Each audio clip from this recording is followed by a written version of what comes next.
Het van de morgen om uur is 5 een oerval west op een kebabzaak aan de Koopmanstraat in Ljouwert. De eigenaar wie ons skimmeid zien doet 3 maal in de zaak inkomen. De eigenaar wat bedriegen met een vuurwapen.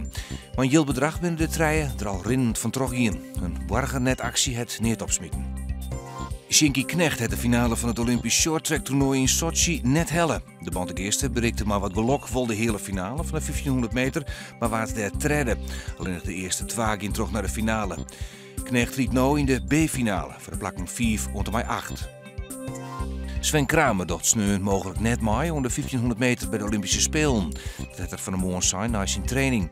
Kramer wil met op het 10 kilometer en twijfelt erover dat de 1500 meter wel in dat schema past. Een definitief besluit heeft er nog net genomen.